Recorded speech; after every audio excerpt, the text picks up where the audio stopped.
الله الرحمن الرحيم الحمد لله رب العالمين الصلاة والسلام على أشرف الأنبياء والمرسلين نبينا محمد وعلى آله وصحبه أجمعين وبعد السلام عليكم ورحمة الله وبركاته. Egaa obboleewwan keenya warra onnee gartee keessummoonni keenya kabajamoon hirmaattonni sagantaa kanaa eebba kitaaba onneerraa gara onneetti jedhu irratti hirmaachuuf kan asitti argamtan hundi keessanuu baga nagaan dhuftan isiniin jecha sagantaa keenya amma jalqabuuf inshaallah sagantaa keenya ammoo jalqabuuf akkuma yeroo hunda goonutti akkuma ta'us qabutti inshaallah sagantaa keenya kan ittiin jalqabnu Qur'aana jecha rabbiitiin sagantaa keenya ulaa isaa saaqanna Qur'aana nu qara'uun sagantaa keenya kan nu jalqaban immoo haafiza keenya kabajamaa Haafiz Mudassir Sultaan isaantu Qur'aana qara'uun sagantaa nu bana Mudassir Sultaan garanatti affeerraan takbir. Assalamu alaikum warahmatullahi wabarakatuh. أعوذ بالله من الشيطان الرجيم بسم الله الرحمن الرحيم ألف لام ميم ذلك الكتاب لا ريب فيه هدى للمتقين الذين يؤمنون بالغيب ويقيمون الصلاة ومما رزقناهم ينفقون والذين يؤمنون بما أنزل إليك وما أنزل من قبلك وبالآخرة هم يوقنون أولئك على هدى من ربهم وأولئك هم المفلحون إن الذين كفروا سواء عليهم أنذرتهم أم لم تنذرهم لا يؤمنون ختم الله على قلوبهم وعلى سمعهم وعلى أبصارهم غشاوة ولهم عذاب عظيم ومن الناس من يقول آمنا بالله وباليوم الآخر وما هم بمؤمنين يخادعون الله والذين آمنوا وما يخدعون إلا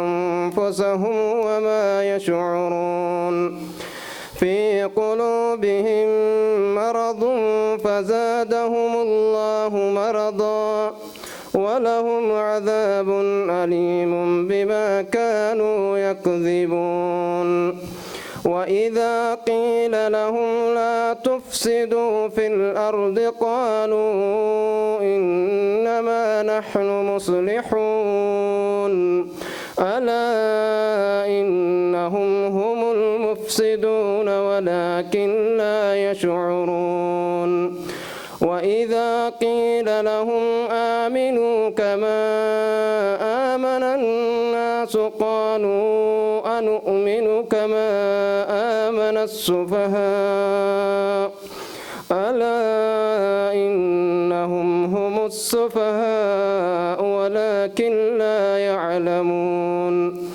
وإذا لقوا الذين آمنوا قالوا آمنا وإذا خلوا إلى شياطينهم قالوا إنا معكم إنما نحن مستهزئون الله يستهزئ بهم ويمدهم في طغيانهم يعمهون أولئك الذين اشتروا الضلالة الضلالة بالهدى فما ربحت تجارتهم وما كانوا مهتدين. صدق الله العظيم.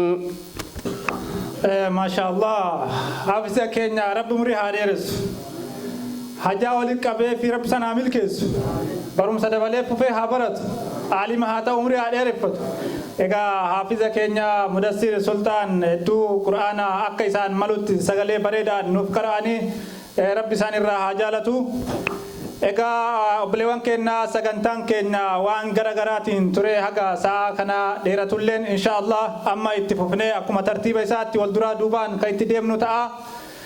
Amma kabajamaa hawaasa keenya hirmaattota sagantaa kana baga nagahaan dhuftan ahlan wa sahlan wa marhaban bikum kan isiniin jedhan sheeka keenya Sheek Nuuraddiin Abdallaati. Inshallah hasa ana dhufu gababa kan nuuf godhan isaanii ammallee isaan wajjin inshallah Sheek Nuuraddiin gara waltajjiitti affeerra. Assalamu alaikum wa rahmatullahi wa barakatuh.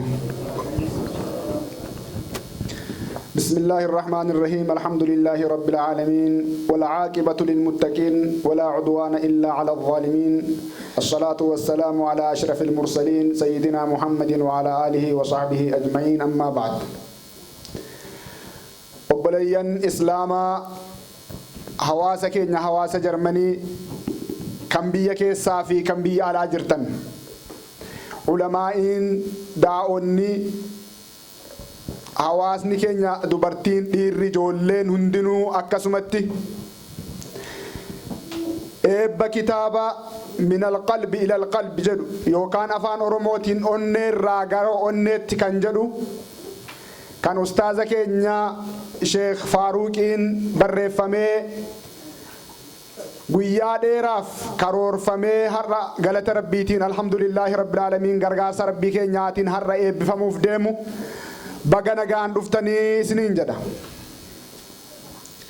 Akkasumas warri bakka biraa teessanii toora Skypeetiin nu daawwataa jirtan yookaan toora onlaayiniitiin nu daawwataa jirtan baga rabbiin guyyaa kanaan isin gaheen isiniin jedha.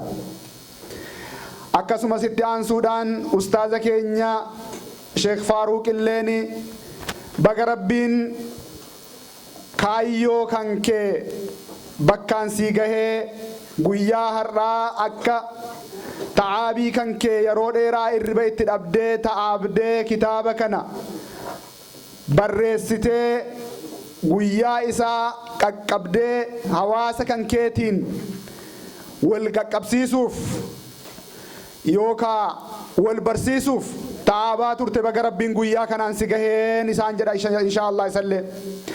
Akkasuma ammallee hawaasa kan keenyaafis rabbiin nama kitaaba kana itti fayyadamu rabbiin nu haa godhu isallee guddataa keenya biqiltuu keenya kun nu hundaafuu gorsa jedheetii yaada.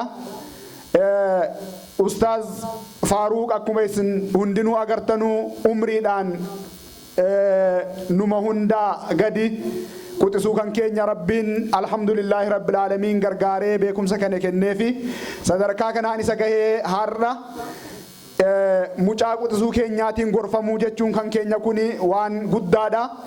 Alhamdulillahi rabbil aalamiin rabbi kan keenya haa galateeffannu jechuudha. Itti aansuudhaan numa hundaafillee wanni kun akka gorsa ta'u ijoollee kan keenya haala kanaan Sheekh Faaruq nuhiif ifaa tokko nuu ta'uu qaba. Ijoollee kan keenya akka kanatti itti dhimminee hawwinee inaafne keessaa biyya kana keessatti akka haala kana irratti guddifannu gamanumaan illee dhaamsa isinii dabarsuun barbaada. Inshaallah egaa hanga dhuma sagantaa kan keenyaatti buhaartii gaarii isiniif haa ta'u hawaasa kan keenya hundumaafu gammachuun kan keenya kun fiixaan isiniif haa ta'u jedha inshaallah. Wassalaamu alaikum wa rahmatullahi wa barakatuh. Sheekena Sheek Nuuraddiin ulfaadhaa galatooma horaa bulaa jennaani anaa dhufuu isaan jedhan nulleen dhufne anaa yookiin baga nagaan nu eeydan jennee ni jirra. Inshaallah amma sagantaan itti aantu akkuma beeynutti gaa sagantaa asitti walgeenneef isa ijoo kan ta'e amma sagantaa kanarratti as argamanii haasaa kan nuuf godhan sheeka keenya sheeka biyyaa abbaa cidha har'aa barreessaa kitaaba onnirraa gara onne sheeka keenya sheek Faaruq Aliyyi yookaan Umar Al-Faaruq bin Sheek Aliyyi kan namuu asitti biyya kana keessatti illee sagantaa garaagaraa irratti argamuun daawaan hawaasa keenya gargaaraa jiran akkasuma barreessaa walaleessaa akkasumatti gaa onlaayinii irratti Facebook waan namni waan garaagaraatiif itti fayyadamu barnoota diin facaasuun uummata keenya addunyaa irra jiru kan afaan isaa dhaga'u hunda fayyadaa kan jiru kan har'a ciini isaa kitaaba sagantaa eebba kitaaba onnirraa gara onneetti jedhuun asitti walitti qabamne Sheek Faaruq Aliyyi abbaa cidhaatu haasaa nuuf godhan amma Sheek Faaruq hamileen garanatti affeerraan hamileen takbiir hamileenis takbiiraanis ni taati inshallah walumatti fayyadamnaan. أعوذ بالله من الشيطان الرجيم بسم الله الرحمن الرحيم الحمد لله رب العالمين الصلاة والسلام على أشرف المرسلين سيدنا وحبيبنا ونبينا وقاعدنا سيدنا محمد صلى الله عليه وسلم وعلى آله وصحبه ومن اكتفى أثرهم بإحسان إلى يوم الدين أما بعد كبجمتوتا جالتمتوتا حواسكين حواسبي جرمني أقسم كان تورا دداران داوة جاجرتا دران درسا السلام عليكم ورحمة الله تعالى وبركاته إيجا كبجمتوتا كينيا علمائي حيوتا namoota qeerroo dargaggoota ulamaa'i keenya kan biyya keessaa kan biyya alaa kan akkasuma toora onlaayinaatiin hirmaatanii guyyaadhaa isin gammachiisuudhaaf deeman hunda isaaniitu xiqqaaf guddaa osoo hin jenne dhiiraaf dubartii kan as jirtanii fi kan bakka biraatiin nu daawwachaa jirtanillee baga rabbiin guyyaadhaa kanaan nu gahee anis guyyaan kun guyyaa akka seenaa addaa tokkotti ilaalu baga rabbiin guyyaa kanaan isin gahee anas isin gahee nagaan baga dhuftanii isin jedha marhaban wa ahlan bikum inshallah. Egaa obboleeyyan keenya alhamdulillahi rabbil aalamiin namni hunduu hawaasni islaamaa akka oromummaatti ta'e akka waan hundaatittuyyu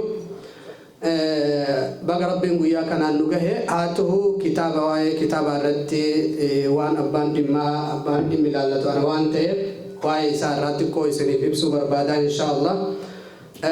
Kitaaba barreessuu jechuun nama aartii hojjetu keessatti walaloodhaan haa ta'u barreeffamaan haa ta'u dubbisaan haa ta'u nama kitaaba barreessu ta'ee nama walaleessu ta'ee nama viidiyoo kilipii hojjetu ta'ee hangam akka ulfaatuu fi hangam akka laaffatu namuma hojjetu santu beeka hirriba dhabutu jira osoo karaa deemtu fa'aa yaada biraa ilaalchi biraa si dhufe akkasitti bira kututu danda'ama.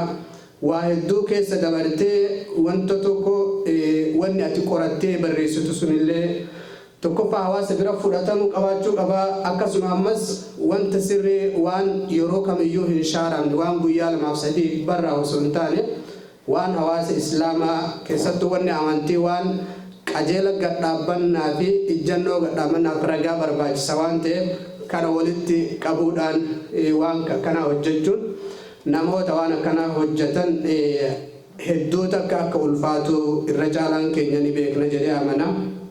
Haa ta'u wanni tokko yoo murannoo qabaatanii namni tokko irratti murteeffatee abjuun kiyya kun gaaf tokko rabbiin subhaanahu wa ta'ala ifanaaf baasuudhaaf jiraa jettee watitti murteessite gaarrillee si jalaa diigamaa jechuudha. Warri arabaa lugaa arabaa keessatti mammaaksa afaan arabaa keessa waan jedhan abdii hin kutinii jedhan gaarri guddaan ati argitu kun iyyuu xirracha xixiqqaa dhagaa xixiqqoo tana irraa walirra kaahame gaara ta'e malee yeruma takkaan oluttaalee gaara hin taane saniifuu waan hundayyuu suutaan bakka ga'uu qabdaa waan jedhan san alhamdulillah anis suutaan halkanillee yeroo garii hirriba itti dhabaa yeroo garii sammuu kootis biizii godhaa waan hedduu keessa alhamdulillah bakka kana ga'e kitaaba kana keessa waa'ee biyyummaatu jira. Waa'ee walalootu jira, waa'ee hawaasummaatu jira, mirga dubartiitu jira. Akkasuma waan yeroo kana akka addunyaatitti yeroo hedduu warroonni islaama hin ta'in islaama ittiin cabsuudhaaf yaadan waa'ee dhimma shororkeessummaa waan jedhu irratti islaamummaa fi shororkeessummaa waan jedhu irrattis wanti kunis ragaa qabatamaatii fi haala ammayyaawaa waan ta'een qindaa'ee kitaaba kana keessatti barraa'ee jira. Duba kitaaba kana keessa waan hedduutu jira. Inshaallah Rabbi subhanahu wa ta'ala nama irraa fayyadamnu haa godhu. Rabbiin ammas nama anallee nama isaaf jecha hojjete. Rabbiin illee subhanahu wa ta'ala irraa jaalatu irraa Rabbiin haa godhu. Du'aa isinirraa abdadha. Kitaaba kana irraa ammoo wanta as keessa barraa'e tokko akka walalootitti mata duree tokkorraa isiniif dubbisaa inshaallah. Wanni ani irraa isiniif dubbadhu waa'ee biyyaa irratti walaloo barroofte takka isin irraa isiniif dubbisaa inshaallah kitaaba kana irraa. Kitaabni kiyyas waan jettu mata duree fuula 163 irratti waan jedhu mata duree isaa dhufaan jira biyya koo kan jedhu yookaan ammoo dhufaan jira harmee koo. Yaa dachii qulqulluu dachii magariituu dachii yeroo hunda bonaaf ganna jiitu gaarreniif bosona uumamaan badhaatu biyya teenya bal'oo tan hunda ammattu sirraa yoo fagaadhu jiruun naaf hin toltu sirraa yoo fagaadhu jiruun naaf hin toltu. Ningala harmeetoo hedduudha si yaade fagaadhee jiraachuu ani yoon barbaade gaafa diinni na baase ani hedduu gadde amma ningala kaa diinni kan koo bade nama qofaa miti dhagaaf muka yaadee galaa jira biyya koo ofirraa gammadee. Gandaaf naannoo ofii namuun irraanfatu fardoo himimsituu jabbilee mar'attu sangaa gaafa isheetiin biyyatti boorratu. Qilleensa biyya ofii namuun kan nama hawatu bineensa bosonaa kan muka jiraatu hafuura biyya ofii namuu hin dagatu hafuura biyya ofii namuu hin dagatu.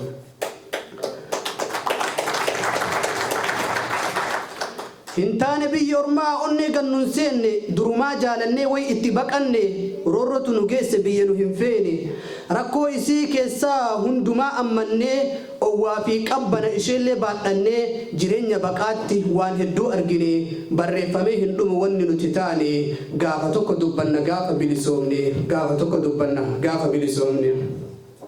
Jireenyi baqaa kun laaftuudha fakkaata garuu hin jiru beeki wanni akkas ulfaata. Mirga guutuu hin qabdu cinqamaa jiraatta qananiis qabaattu ati ima yaaddoftaa osoma ati hin beeyne umriin si dhumata jireenya baqaasan ibsuun ni ulfaata rabbiin keenya guddaan haa buusu furmaata rabbiin keenya guddaan haa buusu furmaata. Roorroo diinaatiif jecha biyya irraa baanee gammoojjiif galaana meeqa qaxxaamurree hirbaata qurxummii meeqaatamii taane rakkoo dheessinatti rakkoo mataan seenne eegaa as gennellee homaa hin argine yeroo hunda yaaddoof namaatii keenya yaannee harka qullaa galuufis jireenyaaf rakkanne akkanatti jiraanna gadadoo baadhanne akkanatti jiraanna gadadoo baadhanne. Gariinni galaadha beeki yaanni isaa osoo biyya yaadu baati lubbuun isaa osomaa hin geenne meeqatu arrii baasa.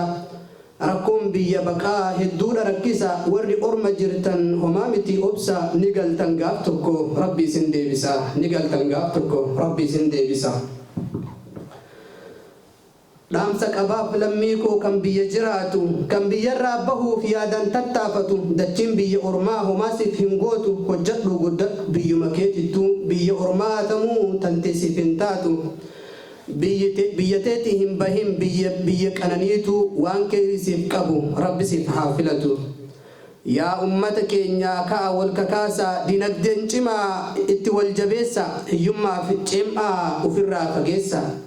Biyyi ormaa guddoo itti hawwuu dhiisa biyya teenya qabaa sanitti dhaqqabsiisa hin dandeenyu jechuun barnama hambisa ni dandeennaa ka'a hamilee wal cimsa hiyyummaaf wallaala haa baafnuuf keessa hiyyummaaf wallaala haa baafnuuf keessa.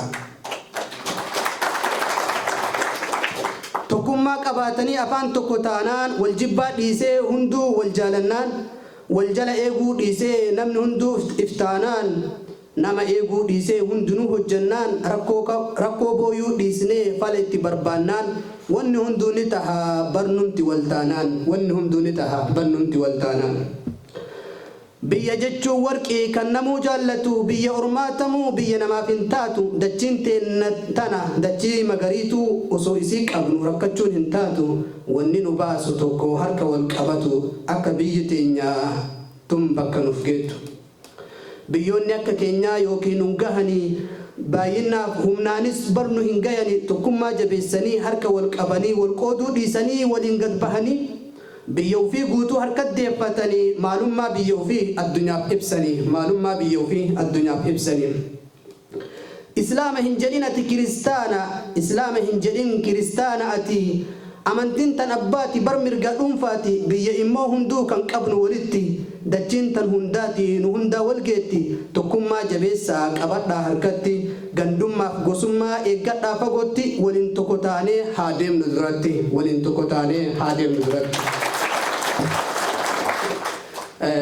dheeraadha walaloo waa'ee hawaasummaatii fi waa'ee biyyummaa irratti duuba obboleeyyan keenya kitaaba kana barreessuudhaaf namoonni na gargaaran kanan akka addaatitti galata galchuu fi barbaadu tokkoffaa rabbii keenya subhaanahu wa ta'ala kan na uumee afaan naaf kennee sammuu naaf kennee ija narra kaa'ee akkan ittiin ilaalu quba natti kennee akkan ittiin barreessu sammuu naaf kennee akkan ittiin yaadu afaan naaf kennee akkan ittiin dubbachuu danda'u bani aadam kana rabbi subhaanahu wa ta'ala akkatti uuma rabbiin san keessaa na filee nama dhaabbata nama waa dubbisee argee barreessuu danda'u tokko na gochuu alhamdulillahi rabbil aalamiin itti aansuudhaaf abbaa kootii fi haadha koo abbaa Sheekh Alii Ahmed hedduu takka isaan galatoomfadhaa na duuka rakkachaa na duuka beela'aa yeroo rakkadhes abshirnaan jechaa bakkaan qarawuttis na duuka dhaabbachaa umrii kiyyatti keenya ani yeroo qur'aana buusu umrii koo akkanumatti uf argee yoo isin jettanii wallahi akkasuma yeroo xiqqeenya irraa qur'aana buusee osoo ilkaan hin cabsin kama akkanuma qur'aana buusuuf beeka yeroo sana irraa abbaan kiyya osoo guyyaa takka na biraa hin hafin kitaaba naa bituudhaan bakka sheek kan bira na geessuudhaan yoo an sheeka kana bira turu sheeka kana biraallee deemii kan bira dhaqinaan jechuudhaan waan hedduu takka na duuka cinqamanii harmeen tootis akkasumatti galgalaaf ganama abshirnaan jechaa jabaadhunaan jechaa waan hin qabnes itti naa gurguraa kitaaba darasaa yeroo sanitti argachuu hin dandeenye hedduu naa bituudhaan na duuka tattaafachaa turani rabbi subhaanahu wa ta'ala lamaanuu ni jiranii rabbiin jannataanii duniyaatti milkii akhiratti jannata rabbiin haa kennuuf jechuu barbaada inshaallah du'aayinaaf gootanii itti aansee sheekan kiyya ulamaa'ii gurguddaa kan akka Dr. Sheekh Muhammad Amaan Haji Adam min Ali Abi Jamaa kan jedhan aalima guddaa biyya keenya akkasuma Sheekh Umar Maamma Sheekh Kadir Abdul Hakim Sheekh Ayyub Sheikh Abdul Salam Sheikh Muhammad Hussein ulamaai irratti baradhe hunda isaaniitu rabbiin subhaanahu wa ta'ala kana maqaa hin dhahinis hunda isaaniitu rabbii warra jannata haa godhu jiruu duniyaallee rabbiin isaan haa gammachiisu akkasuma warroota yeroo an bara qusanna deeggaraa turan nafaqaa irra taa'uudhaan haa ta'u biratti barachuudhaan haa ta'u maaliif waan ati kalee facaaftetu hardha bakka siif ga'a jechuudha ifaajeen uummanni naaf godhee na gargaare sun har'aasiin na ga'e rabbii jazaa isaanii haa deebi'uu jedha inshaallah itti aansee namoonni galatoomfachuu barbaadu obboleeyyan kiyya keessattuu obboleessa kiyya Xabiib Sheekh Aliyyaas jira obboleessa kiyya aniidaa isaa lammaffaadha waan hedduu biyya kanatti yeroo kitaaba barreessullee tarii namni ni beektanii appilikeeshinii hojjetu waan hundaaf bakka naa bu'ee hedduu na gargaaraa ture isallee yeroo takkanaaf galatoomfadhaa na bira jira inshaallah akkasuma itti aansee namni an galatoomfachuu barbaadu nama kana silaa waan addaa takkallee waan fedheef illee osoo godhe galata isaanii deebisanitti hin fakkaatu shaggaa baadiyyaati kitaaba kana tarii namni kitaaba barreessu yookiin namni walaleessu yookiin namni viidiyoo kiliip hojjetu waan hedduu hojjeta yeroo ati viidiyoo hojjettu appilikeeshinii si barbaachisa kan maallaqaan bitamu jira kan firii daawulood godhachuu jira hedduutu jira san hunda isaa akka silaa amma silaa kitaaba sani cinqamu olitti ittinaaf cinqamee ittinaaf dhaabbatee hatta waan silaa an hojjechuu danda'u kanas bakka naaf bu'ee naaf hojjete shagga baadiyaa rabbi subhanahu wa ta'ala umrii keessi faadhee sunaan jira irra deebi'aatiin afgaalatuun fadhaan inshallah. Akkasuma hawaasa keenya kan biyya Jarmanii akkasuma ijoollee obboleeyyan teenya tan shamaraa tan dubartii kan biyya Arabaa irraa jiran kan deeggarsa hunda yaadaan mallaqaan tahee ilaalchaan na deeggaruun gara hundaan na deeggaran ijoollee biyya kanaa qeerroo biyya kanaa dhiiraa fi dubartii sheekan nama yaadaan na cinaa dhaabbatan namoonni beeksisanaaf hojjetan namoonni akka hawaasni kun as guyyaa har'aa dhufee ganni kun akkana bareedunaaf gootan hayyuu keenya beekaa keenya abbaa qeerroo biyya Jarmanii Abdoo Qaadii Abbaa Jaballaa galteeffadha inshallah. Akkasuma hawaasa keenya kana hunda isaanii warri viidiyoodhaan mubaarak abbaa giddiiras jira cufa keessanii yoo rabbiin subhaanahu wa ta'ala jazaa keessan rasuul sallallahu alaihi wasallam yeroo waa kadhatan jedhan ol guddisaa kadhadhaa jedhan namni gariin yeroo waa kadhatu yaa rabbi surreen irraa citte surreen abit jedhan yaa rabbi kootii barbaada kootiin abit jedhan na jannata yeroo kadhattu jannatul firdawsiin kadhadha rasuul sallallahu alaihi wasallam akkana jechuun hamilee kee ol kaasi jechuudha. Hunda keessanii yoo irra caaltu silaa jaallatamtu san jannatul firdaws rabbiin isin haa galchu naaf galatooma kan nyaata hojjetan kan asitti hojii adda addaa hojjetanii hundi isaanii galma kan akkanatti hadha bareechanii jiran hedduu naaf galatooma jazaa keessa rabbiin subhaanahu wa ta'ala jannataan isiniif haa deebi'u rabbi isin haa milkeessu rabbiin isin haa milkeessu rabbi diin ittillee duniyaattillee rabbi gad isin haa dhaabu rabbiin gad isin haa dhaabu rabbi isin haa milkeessu. Inshallah amma asmaan gara kitaaba kiyyaatitti akka inni naaf eebbifamuuf kitaaba koo yeroo jalqabaatiif akka inni gabaadha naaf olee naaf eebbifamuuf hayyuu keenya Abdoo Qaadii Abbaa Jabal akka naaf eebbisan asitti affeera kitaabni kiyyas as jira isaaniif Sheekh Abdul Karim isinillee kottaa islamaa inshallah.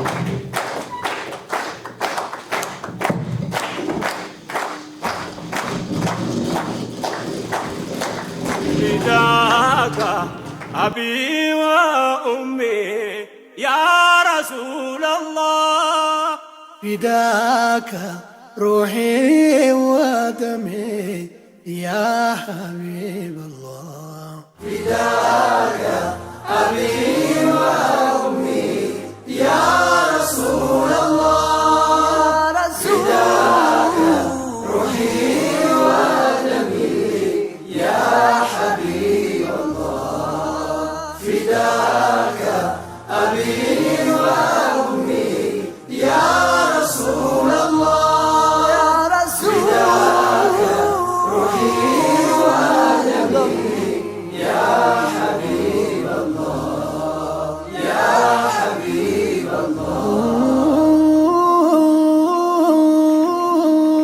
الله فداك أبي وأمي يا رسول الله فداك روحي ودمي يا حبيب jechaani amma sagantaan itti aanu sagantaa hedduu namatti tolu sagantaa walaloo shaggaa baadiyyaati shaggaan egaa nama artistii lafaa dhufaa kan hafuurri feesbuukaa kun fuudhee gubbaa isa baasee waa hedduu laaqin nama tokkotu jira walitti dhufan eddumaan dubbii shaggaa fakkaatti akkam jedhanii wal baranii yennaa inni tokko eenyu jedhamtaa jedheen nan beektu jedheen tokko nan beektu isin beeku akkamitti nan beeknati sila nama fira kiyyaa wallaalee jedheet kun ofitti of keessa deddeebi'ee nan beektu jedhan ekibii qabdaa jedheen jedheen na argine jedheen abboo sin beeku maaluma hojjettamee silaati maali jennaaniin an barwaamee irraa haasaa feesbuuka kana irratti jedha kun asuma deebi'eeti bareeda maashaallah jabaadhu garuu lafatti waa hojjedhu jedheen shaggaan nama callisee lafatti waan guddaa hojjetaa jiru nama waan guddaa hojjetu nama kaayoo guddaa qabu shaggaa baadiyyaa walaleessaa walaloon isaa kan nama seenu kan sagaleen isaa kiilolee akka ajaa'ibaatti namatti tolu amma walaloo shaggaa waliin dhaggeeffannaa osoo dhaggeeffatiin dura hamilee kenna sirriitti. Egaa ta'atu caala. Eeyyeen of ta'atu caala. Yookaan beezii ta'e yookaanis asiidii hin baabsawaa taatee hiikan dhabiniiti. Lamaan maaf waamamta nama tokko taatee maaliif of dhiphista kaanis kaan fakkaatte? Asachi raafamuun isaa bishaan gabatee irraa boca shadabsiise. Halluu tokko dhabuu isheeti kan maqaa gaararraa jedhu arraba taasise. Yennaa of ta'e namni dhaabbatus bareeda deemus irraa tola. Atis of ta'e of ta'adhuma wayyaa of ta'atu caala. Dubbachuun erga noolle tokko lama jedheen dudubbadheen bu'a. Dhalachuun erga noolle ergan nama ta'ee dhaladhe seenaa hojjedheen du'a. Nama.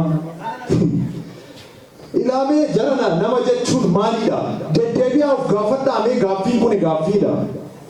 Miila lamaan adeemuu fi harka lama qabaachuun mataa guddaa isaa morma gubbaatti baachuun oolanii alaa galuudhaaf fi dhaabbachuudhaaf ciisuun nyaatanii dhuguun qofti guutuu nama hin taasisu. Diimaas ta'ee gurraacha dheeraas ta'ee gabaabaa kan dhaabbatee adeemu hundumaanuu nama jechuun hin nama dhiba.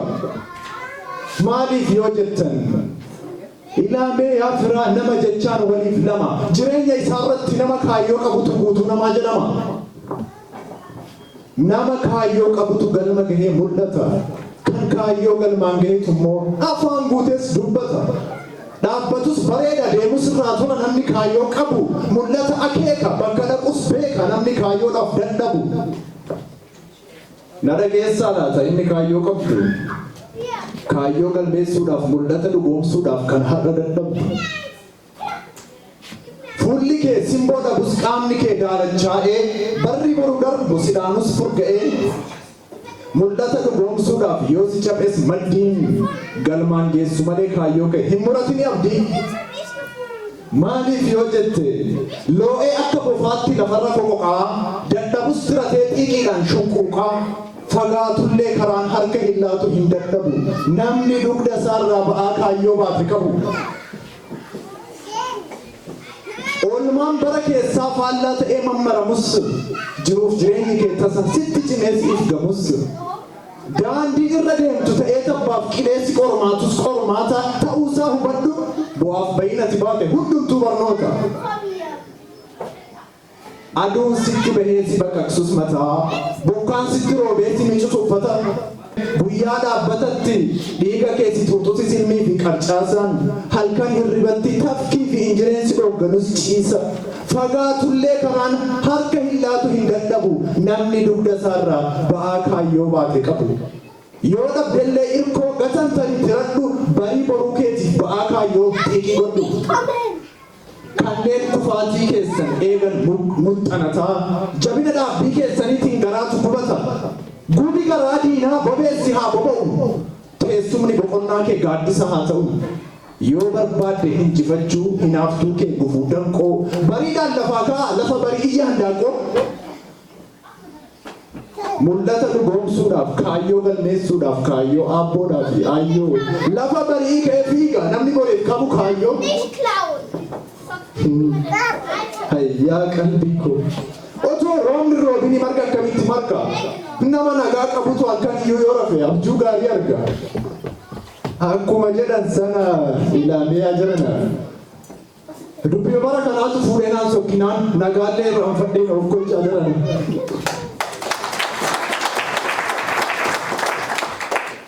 Nageenyi nagaadha nagaa dursa hundaa. Yoo nagaa qabaate ilmi namaa hundi kooflee qasha'eetiin walitti gammada. Yoo nagaa qabaate firaa fi ollaanis argaa walii yaada. Nagaa yoo jiraanne namaanii bineensi keessa jibba uumee bahee biyyaa bada. Yoo nagaan qabaanne namni namaanii miti mukaaf nagaan ooda. Kanaaf nagaan dursa nageenyi nagaadha. Salaamu alaikum wa rahmatullahi wa barakaatu ya jamaa. Hundumti keessan nagaadha. Garuu nagaadhuma wayyaaf nagaa jenna malee nagaa maaltu jira? Namni jibba uumee dallaa dhugaatii keessumaaf gindii ijaara. Jaalala hanqatee namni nama miidhuuf qoree gurguddaa isaa karaa gubbaa guuraa. Isa tokko qotee facaasee harame tokko taa'ee nyaachuuf hin keefallee qaraa. Obbola jiraachuu isaatiitti namni fuula guura. Nagaa jira jennaa nagaa maaltu jira? Erga nagaan badee barri bubbuleera. Qotee wal awwaaluuf wal bira dhaabbataa, awwaala wal baasuuf fagoo wal baqataa. Namni jiraa dhiisee ebeluun hin duune jedhee balaan wal yaadataa. Namni waaqa dhiisee qabxamna haa godhu jedhee bakka kan kakataa. Nagaa jira jennaa nagaa maaltu jira? Erga nagaan badee barri bubbuleera. Mee isin gaafadhaa isinumti taajjabaa dhugaa natti himaa. Yennaatti limaamtanu nagaan jira jedhama. Yennaa tokko jedhu inni kaan sadi jedha tarkaanfatee daandii tokko adeemaa kaayiraa walitti cufa bargaanfatee. Isa boriif abdatantu garagalee nama dhuunfaa. Si'umaan nama ta'ee garagalee sitti tufa. Kan afaanitti hin oofne garaa seenee hadhaa'ee nama irbaa. Kan teessumatti hin tolle dhaabbiidhaan namatti sirbaa. Kan miinjalee raffisan miinjalee sinirraa nama darbaa. Nagaa jira jettu jarana nagaa maaltu jira? Erga nagaan badee barri bubbuleera. Kasilaa sangaan iyyuu qabu qaccetu watuwaata. Ofii nama tuqee ormi ufumaa isaatii maraata. Isa kan kooti jedhanii tumadaa namaa kolfa. Tuttuqee nama ilaalee dhukkubbii namaa kolfa. Garagaltoo harki ofii ofumaa ofitti dhaadata. Kan kalee lammiidhaan gad dhaabbate har'a immoo lammiitti quuqaa ta'ee dhaabbata. Nagaa jira jettu jarana nagaa maaltu jira? Erga nagaan badee barri bubbuleera. Garuu nagaadhuma wayya balaa hin faarfannu. Waan Oromoon dur hin qabne nuti irraan barannu. Otoo nagaa qabnu immoo homa nu dhibe jiraafi malee nagaa hin qabnu hin jennu. Silaa baay'een jedha tarree galchee dubbii toltuu lamus hin ta'uufi malee dilbii. Ammoo maafatti sanan dubbadhaa tarsaasee ani dhageessanis dhagayuu baattanis suudhiin dhimma keessanii. Kan dhiise haa dhiisu na dhagayaa yaa firaa. Gaaffii tokkoon qaba isinumarraa waan na dhibee jira. Artiidhaaf iddoo laallaa hadaraa waaqaaf lafaa. Otoo isin jirtani Oromoo artiin keenya maaliidhaaf dadhaba maaliif immoo laafa? Harka walitti rukuttanii ormaafuu galaa taatanii. Isa keessaniif immoo maaliif gatii dhabdanii? Utubaa taaneerra ormaafuu ililleedhaan dabaallee jabaadhu jecha ormayyuu cimsaa turre hamilee. Gaafa daboo ormaa gasoo qarannee fiifne yaa firaa. Gaafa dabareen keenya ammoo maaliif dabamna wal biraa?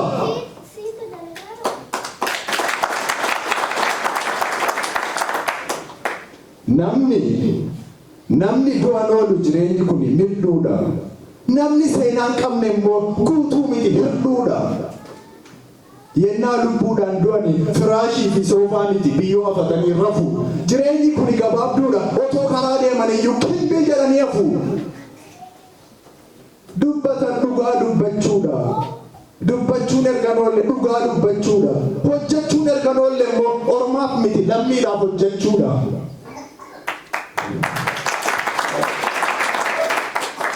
Lammii keessaniif jiraadhaa lammii gaafa rakkoo. Gaafa daaqxanii kuftanis kan isiniif ta'u hirkoo. Lammii keessaniif jiraadhaa dhala waaqaaf lafa lammii gaafa rakkoo. Galatoomaa.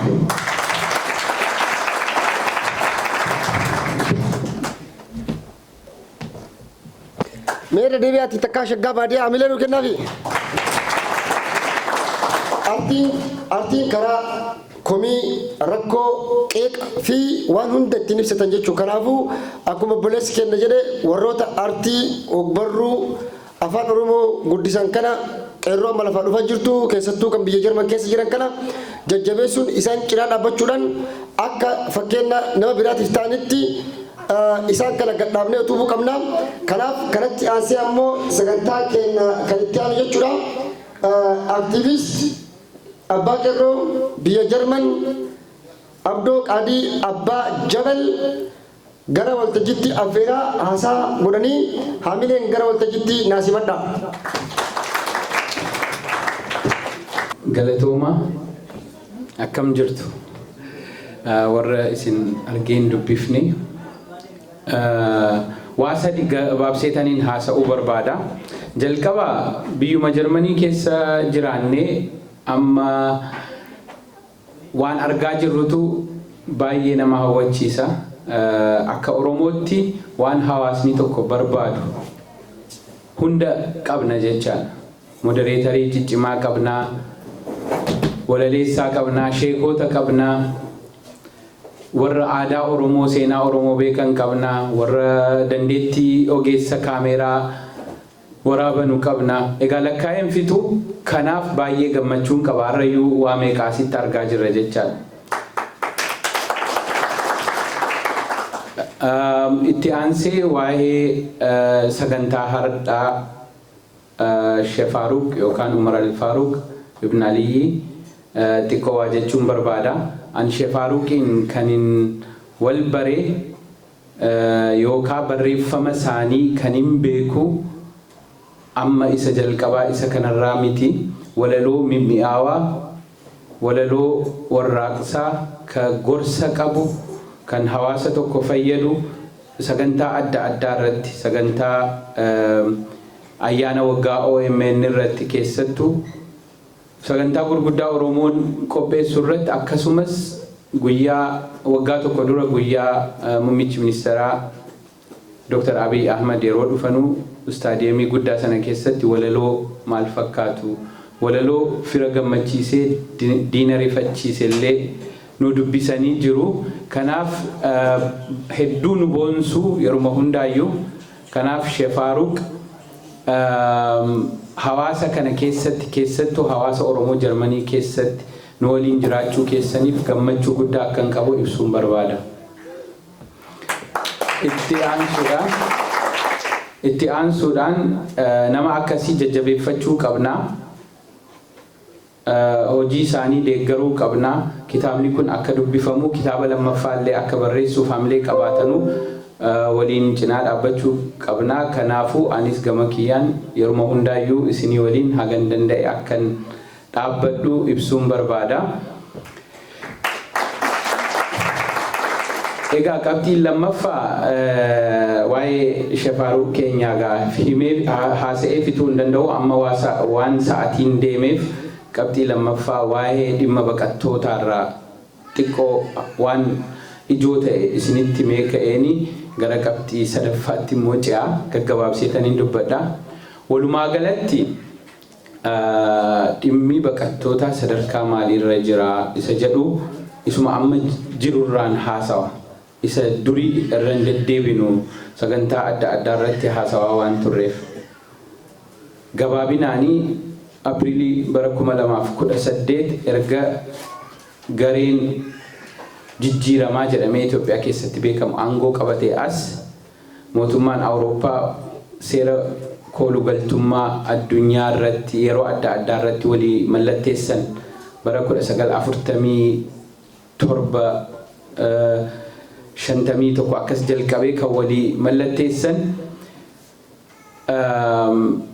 haala yeroo biyya hundaa yeroon hordofu erga gareen jijjiiramaa Itoophiyaa dhufee asitti hordofanii dhiheenya kana Feebruaarii bara 2019 manni murtii olaanaa kan Baayern isinitti hima ka steetii Jarmanii biraa maal akka murteessan ofii kootii hin dubbifne garuu waluma fakkaataa ta'uusaa dhagaheen jira.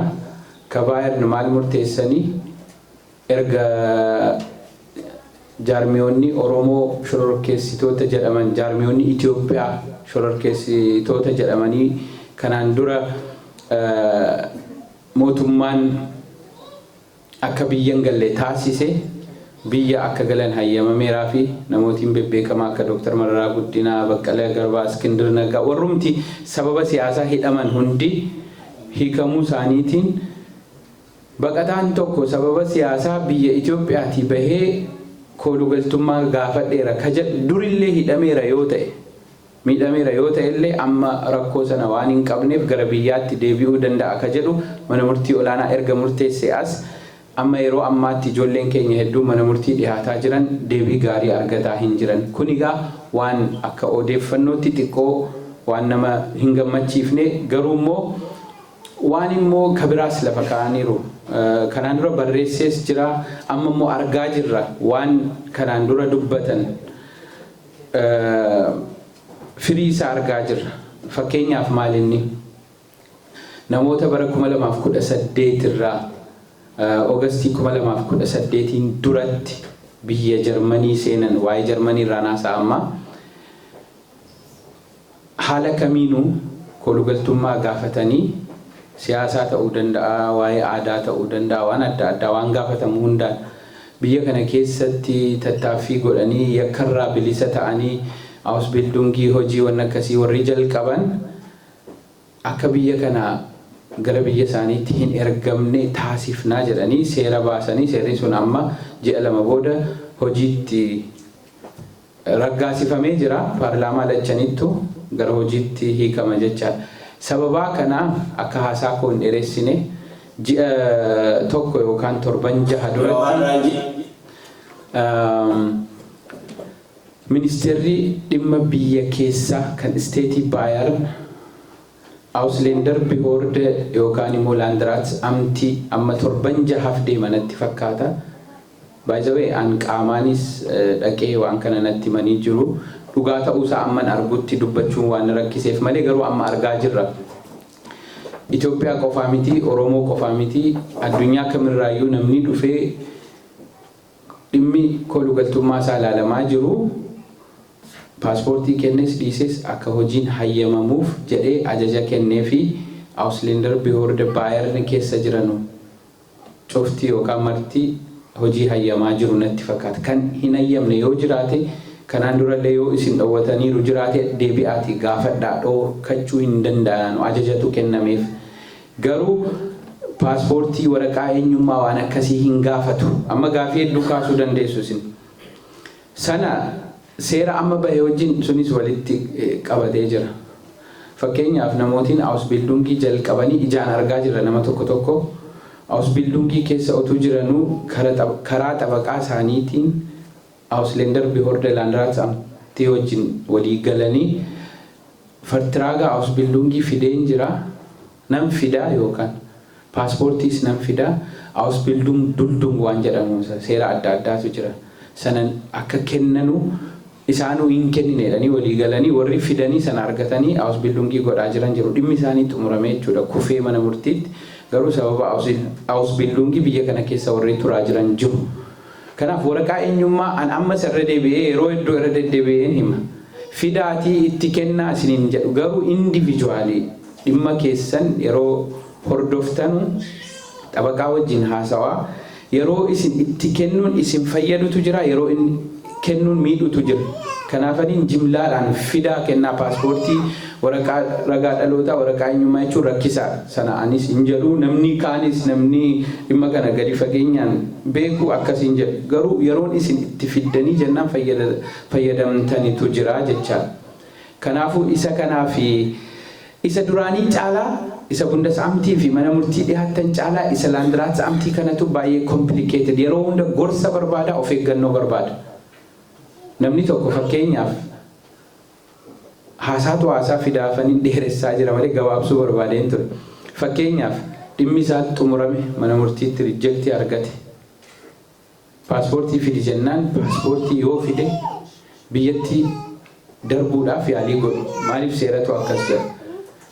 Duldungii isaatu manni murtii waan kuffiseef dhimma kolugaltummaa duldungii isaatu waan paaspoortiin hin jirreef kennamee fi amma paaspoortii yeroo fidu kan itti aanu diporteeshiniidha jechuudha ergamuudha gara biyyaa. Akkas akka hin taane maaltu gochuun danda'ama? Kan gochuun danda'amu paaspoortii fiduu keessaniin dura hojiif Ausbildungii barbaaddanii xabaqaa qabatte. Xabaqaan isa duraanii caalaa amma isin fayyada. Namootiin xabaqaa hin qabne yeroo Landraats amtii bira dhimmi keessan qabu xabaqaa ciccimaa barbaadaa qabadha. Isaantu wal qunnamtii gochuu qaba. Ausländer Behörde wajjin seera waan beekanuuf. Yoom akka kennamuu malu ni beeku gaafa namni kun Ausbildungii qabaa yookaan hojii qabaa biyya kanaa bahuu hin danda'u. Paaspoortii qofa nuufa fiduu jedhanii xalayaa wayii barreessan xabaqaan gaafas xalayaa ofirkaa qaba waan ta'eef paaspoortii fidaa isiniin jedhee fichisiisee yookaan waraqaa eenyummaa waraqaa ragaa dhalootaas ta'uu danda'a hin sodaatinaa fidaa kunoo ofirkaa waraqaa qaba akka biyya kana keessa turan jedhee fidaa yoo jedhe gaafas rakkoo miti jecha waan ofirkaa waa qabdu waan ta'eef. Innaa walumaa galatti gabaabsuudhaaf waraqaa eenyummaa hin fidu jechuun yakka Jaanuwaariidhaan booda nama hiisisa. Hin fidu jechuun fiduu hin danda'u jechuun waan biraati. Hin fidu jechuun nan danda'a hin fidu jechaadha. Inni biyya kana keessa namni tokko utuu waraqaa qabu hin fidu yoo jedhee of tuulummaadhaa qabanii nama hidhuus danda'u adabbii adda addaas fiduuf nan yaala. Warri hin dandeenyes wanni isin gochuu dandeessan yaalii godhaa jirtan agarsiisaanii. Amma ijoollee tokko yaalii akka godhaa jiran amananii Ausbildungis hojiis kennaafii jiru bakka tokkotti. Kanaafuu waraqaa amma sarara deebi'ee isa dhuma waraqaa fidaatii itti kenna. Nu nagaa barbaanna Oromoon akka hundi keenya tamannutti akkanatti fakkaatu. Sabni kamuu biyya Oromiyaa keessattis ta'e Itoophiyaa keessatti akka miidhamu hin barbaannu. Oromoon saba kaan caalee akka jiraatu fedhii hin qabu. Garuu kana booda sadarkaan sabboonummaa nu irra qaqqabneetu mirga keenyaaf dantaa Oromoo utuu arginuu kennuu hin dandeenyu. Sanaaf hin falmina. Falmii kana keessa amma waldhabbiin uumamaa jiru jechaadha. Tokko alagaa sossobee dantaa keenya gurguratee waan fuuldura deemnu itti fakkaata. Akkas miti. Alagaatti himuu qabna. Yeroon yoo danda'ame nagaadhaan. Kana booda eenyummaan keenya qe'een keenya nurka taa'ee numatu waan biyyattii sanaaf gaarii ta'e alagaa wajjin haala ittiin jiraachuu dandeenyu numatu murteeffata qe'ee keenya keessatti jedhame malee alagaan barbaannu hin jedhamne. Biyya kana keessattis akka dhageessan Doocha Veeleedhaan dheengadda yeroo baalaadaraa jettee gurbattiin nama ficcisiisaa baate Ermiyaas Laggasa biyya kana yeroo dhuftu ijoolleen keenya dhaqanii Firaankfurtitti wama tokko hin balleessine balleessa takkallee wanni isaan godhan hin jiru. Oromoof Muslima maqaa laalanii ari'ataa turan galma akka hin seenne. Anuu yeroon deemu maqaa koo laalanii seenuu hin dandeessu naan jedhanii nama na beeku wayitu lakkii isatti hin bu'ini inni hin jeequ isaan seensisi jennaan seennee gaafii gaafannee boodas yeroo xiqqoosi walitti bu'uunsi dhufuu danda'a jennee yeroo sodaannu ijoollee keenyaan bahaa jennee gorsinee nagaadhumaan bahan. Amma garuu himannaa banneerra jedhan eenyurratti akka banan hin beennu qeerroo jedhanii himannaa dhumti kun fudhatama argachuusaa anaaf gaaffiidha. Qeerroon biyya kana keessa hiikaansaa Yugandilisha afaan Jarmaniitiin yookaan immoo Heraan Vaaksenday jedhan nama umuriinsaa 15 irraa qabee tarii yoo baay'ate haga 30 warra jiranudha. Yookaan amma nama kana hundatu himatame moo jaarmiyaan qeerroo jiru biyya kana keessa jira namni beeku jira hin jiru. Xabaqaan yeroo dubbatu ni Jarmanichi xabaqaa jedhanii qabatan qeerroo orgaanizaasiyoon jedhee hin jiru waan akkasii. Mana murtii kijibaaru jecha kanumaanuu hin kufa jedheetaniin yaada. Lammaffaa immoo poolisootaan gaafas isaan sagantaan keenya kun sagantaa cufaadha. Geshiloo sana far'aanishtaattum jedhaniiti kan ijoollee keenya irratti waaman. Sagantaa nama hundaaf banamaa hin taane nama barbaanne qofa ol seensisnee baafna jedhanii poolisiin kanaaf isaan gargaara. Namichi isaanii nu himate qeerroo himate qeerroo isa kam akka himate hin beeknu. Sagantaan kun lammii Itoophiyaa hundaaf banaadha jedhee Doocha Veelee irratti dubbateera. Ofuma irratti ragaa baharu. Poolisiidhaan waan biraa jedhu.